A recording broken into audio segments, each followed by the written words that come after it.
I'm Ray Lampe, Dr. Barbecue, spokes chef for the Big Green Egg. This is my 9th Eggtoberfest. This is J. Todd Tucker, bass fisherman, Big Green Egg sponsor. We're gonna both cook flank steak today. This is a flank steak. Cut of beef, comes from down on the bottom of the cow. Very good cousin of the skirt steak. You know what a skirt steak is? That long one with the grain, or a beef brisket. They all got that serious grain to it. These kind of pieces of meat that have all that fiber in there are really tasty. So there's a good reason to go through the trouble of getting it cooked just right to eat it. This is a nice small one. I like this for what I'm gonna do. I like a nice small one here. I'm gonna marinate this overnight, and then I'm gonna cook it fast on the grill like a steak. It should be very rare in the middle and charred on the outside, and then I'm gonna slice it real thin. For that kind of recipe, I like this small one. It's not too thick. But now J. Todd's gonna do something different. I'm gonna let him go first with his recipe. He's gonna do something different. He probably wants to start out with a little bit bigger one. Yeah, this piece of flank steak that I got, I actually went to a butcher and had it cut, and it comes in a real thick.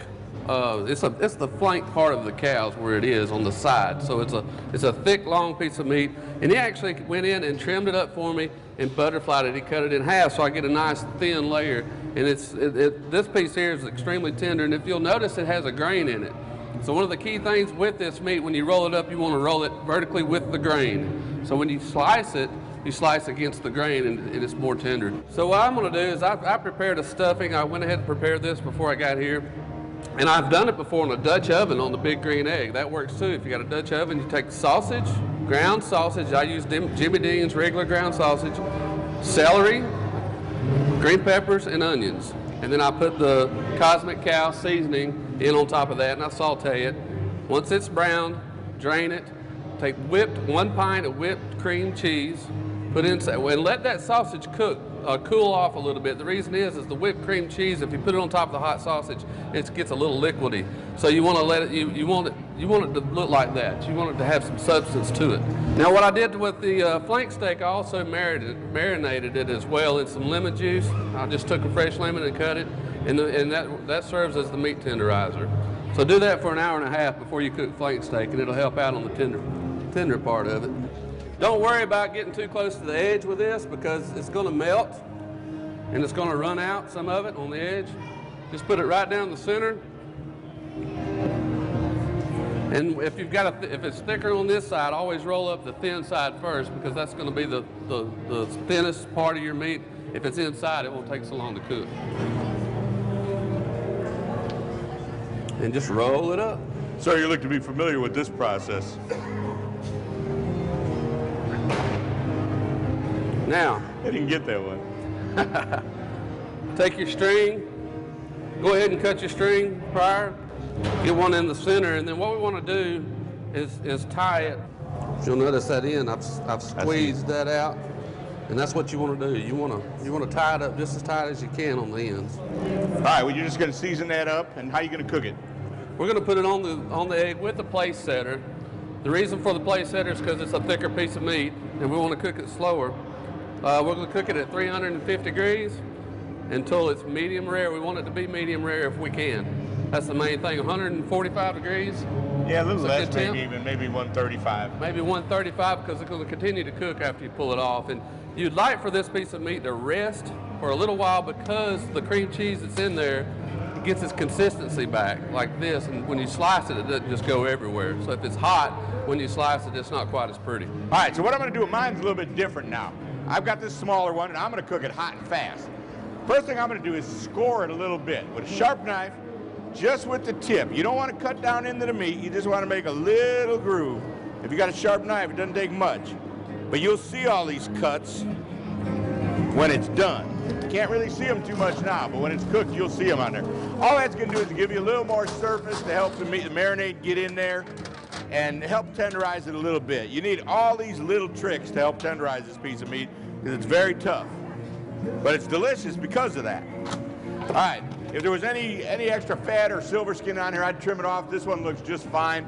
This is how I like to marinate stuff in it. But get the freezer bags. You want a heavy-duty bag. Put it in there. For my marinade, I'm going to start with orange juice. About a cup of orange juice.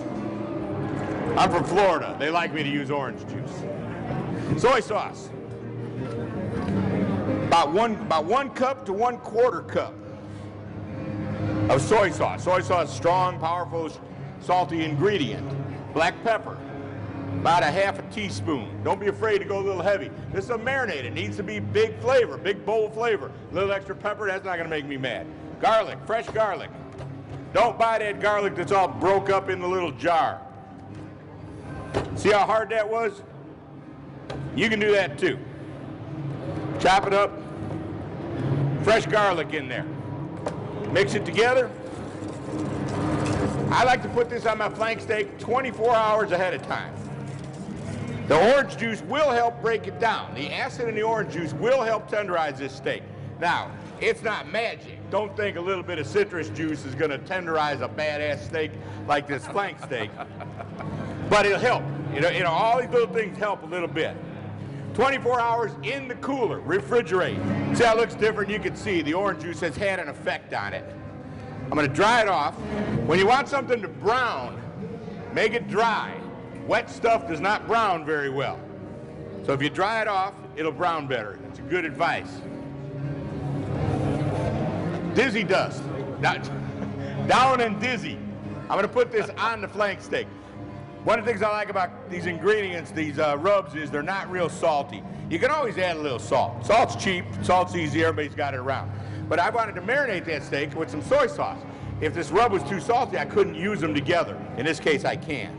So get a good coat of that on there. It's gonna give it a nice extra flavor on the outside and help make a nice crust on it. I got my eggs set up direct at 550.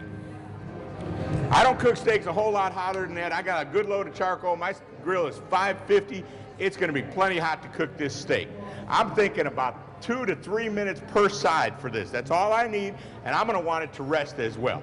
So mine's going on. I'm gonna leave the lid open for a little while because I don't want it to overcook.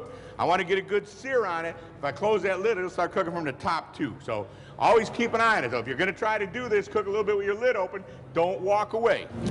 So I'm gonna cook this thing for about 2 to 3 minutes on each side. I want it about 120 degrees internal temperature. I need this rare, but it's a little skinny steak. It's gonna be rare in the middle, it'll be crusty on the outside, and I'm gonna let it rest for a few minutes. So I'll be back here cooking mine. What's going on with yours? Well, we're done here with this piece of meat, and I'm just gonna take it and cut it against the grain again. Remember, always cut it against the grain. All right, I flipped mine now, and I did close the lid now. I always think about that first side should be the presentation side when you're hot grilling something. The second side, I'm not that worried about it. Now I want to get it cooked properly. All right, see how nice that looks? Nicely browned. I got that nice crust on it, and it wasn't that thick of a steak. Smells very good. Good. My grill marks kind of went away because you'll see the fibers. Everybody ever do that? The fibers on it, because it's a flank steak, you see it kind of took on a texture of its own, the browning. See that? See how the brown is kind of like the fibers got all browned up. So you kind of lost the look of what I had, the grill marks. But that's okay. It still looks good to me. But that's what you want your steak to look like. You're not baking it, it's a steak. Todd, we're gonna plate this stuff up and we're gonna let you eat it as best we can. This is all we got cooked, so I don't know, everybody be nice, and you can't take one for your cousin. We'll serve you as best we can. There's my flank steak. Look at it, nice and rare in the middle. That's what it's supposed to look like. That's a flank steak on the green egg. Back to you, Rob.